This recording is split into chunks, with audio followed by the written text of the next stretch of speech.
this was really funny because you told me how people see your art and they see you and they don't expect you to be a woman. No. They expect a guy. So tell us a little bit about that experience. I blame Cat Staggs. The only man with that name that I know of who doesn't even have that name anymore. No, honestly, one of the first shows I did,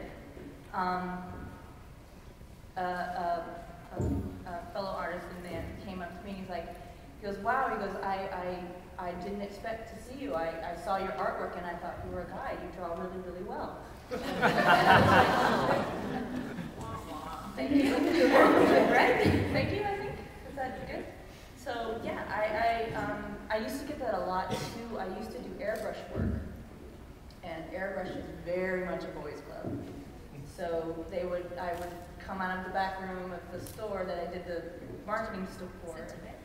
Yes, yes, I did. And they would always be shocked that a woman was walking out of the back room. They're like, "Oh, you painted that?" You know, because yeah. So it's followed me my whole career.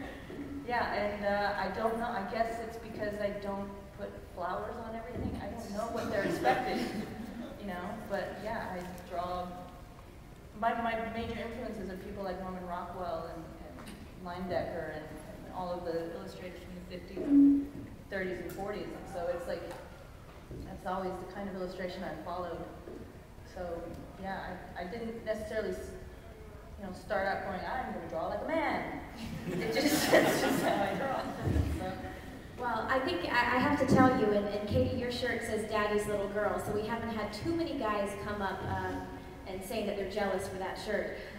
But Cat, the little girls though have been going nuts over it. So I knew Katie could just do such a perfect job for that shirt. But Cat's shirt, I think the biggest compliment is so many guys out there have been coming up saying that they're jealous of our designs.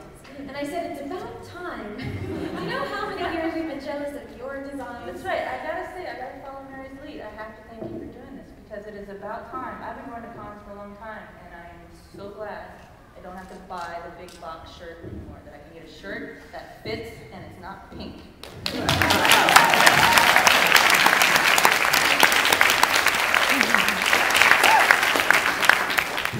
And I love pink, but there's no pink in our first collection. Because I figured we had enough pink to last us a lifetime.